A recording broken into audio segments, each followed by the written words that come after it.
अच्छा, आप लोगों ने डॉक्टर स्ट्रेंज 2 का जो ट्रेलर है उसमें एक सीन देखा होगा जब डॉक्टर स्ट्रेंज वांडा के पास जाता है और उससे मल्टीवर्स के बारे में पूछता है, तो सब लोगों के ज़हन में एक सवाल जरूर है कि डॉक्टर स्ट्रेंज तो अच्छा खासा समझदार आदमी है, इतना उसके पास नॉलेज है, तो उसको क्या जरूरत है वांडा से जाके पूछने की। यानी वो वांडा के पास क्या करने गया है। बाकी स्टोरी की हमें समझ आती है कि वो अमेरिका चावेज के पीछे पड़ी है, वो अमेरिका चावेज को लेकर भाग रहा है, यानी कि ये सारी स्टोरी हमें समझ आती है, सिवाय इस चीज के कि वो वांडा के पास क्या करने गया है, उससे क्यों पूछ रहा है कि तुम्हें मल्टीवर्स का पता है या नहीं। तो इसमें एक दो मजेदार थ्योरी है, वो मैं सोचा आप लोगों के साथ जरूर शेयर करूं। पहले तो ये कि आप लोग इसी ट्रेलर का एक और सीन देखें जिसमें डॉक्टर स्ट्रेंज और वांडा आपस में बात कर रहे हैं और वांडा उसको कहती है कि तोड़ा कुत्ता तो कुत्ता साडा कुत्ता टॉमी, यानी कहती है कि तुमने भी तो ये मल्टीवर्स वाला पंगा किया था, मैंने किया तो तुम सारे मेरे पीछे पड़ गए, सारे खिलाफ हो गए मेरे। अब उस सीन का कंपैरिजन अगर आप इस सीन के साथ करें तो आपको एक सिमिलैरिटी फील होगी कि डॉक्टर स्ट्रेंज के जो कपड़े हैं वो उस सीन में भी वही हैं और जो पीसफुल वाला सीन है जब वो वांडा के पास आता है मल्टीवर्स का पूछने, उसमें भी वही है। तो थ्योरी ये है कि ये दो डिफरेंट सीन है ही नहीं, ये सीन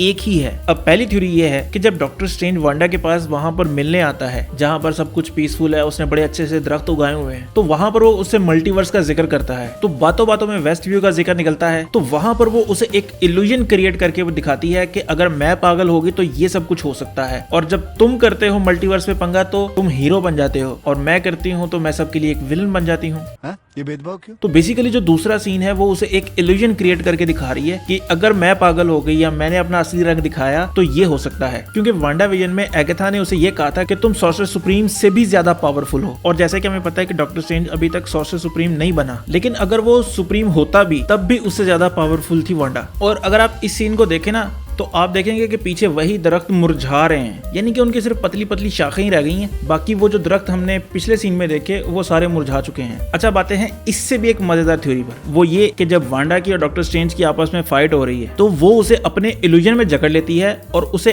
ऐसा दिखाती है कि सब कुछ पीसफुल है। यानी पिछली थ्योरी में तो हमने ये देखा ना कि सब कुछ पीसफुल था, तो वो उसे दिखाती है कि अगर मैं खतरी होगी तो क्या हो सकता है, लेकिन अब उनकी आपस में लड़ाई हो रही है, तब वो बात कर रहे हैं और बात करते करते वो उसे अपने इल्यूजन में जकड़ लेगी और तब दिखाएगी, और डॉक्टर स्ट्रेंज को लगा कि हर तरफ खुशहाली खुशहाली है, यानी वो भूल जाएगा कि कोई फाइट हो रही है उनकी। जैसे मैंने अभी आपको पहले बताया कि वो सॉर्सर सुप्रीम से भी ज्यादा पावरफुल है, तो मेरे ख्याल उसके लिए डॉक्टर स्ट्रेंज को एक इल्यूजन में जकड़ना को मुश्किल है। तीसरी जो थ्योरी है वो इन दोनों से मजेदार है, वो ये है कि ये दो डिफरेंट सीन है, डिफरेंट सीन और दो डिफरेंट यूनिवर्स के हैं। अब जो पीसफुल वाला सीन है वो उस वांडा का है जिसके ये बच्चे चोरी करने जाएगी, तो डॉक्टर स्ट्रेंज उसको जाके वार्न करने की कोशिश कर रहा है कि तुम्हें मल्टीवर्स का पता है, तो यानी कि उसे वो सारी कहानी सुनाएगा कि हमारे यहाँ पर मल्टीवर्स है और मल्टीवर्स में हमारी वाली जो वांडा है वो तुम्हें मारने आ रही है, तुम्हारे बच्चों पे काबू करने आ रही है, तो यानी कि वो उसे सारी डिटेल बताएगा। तो ये दो डिफरेंट सीन है और दो डिफरेंट वांडा के साथ बात हो रही है, और जब वो कहती है कि ये वेस्ट व्यू वाला, तो वेस्ट व्यू उसका भी कुछ हुआ होगा, तो जरूरी नहीं है कि उसका वही सीन हुआ बच्चों वाला, कुछ और भी हो सकता है। तो ये दो तीन थ्योरीज हैं इस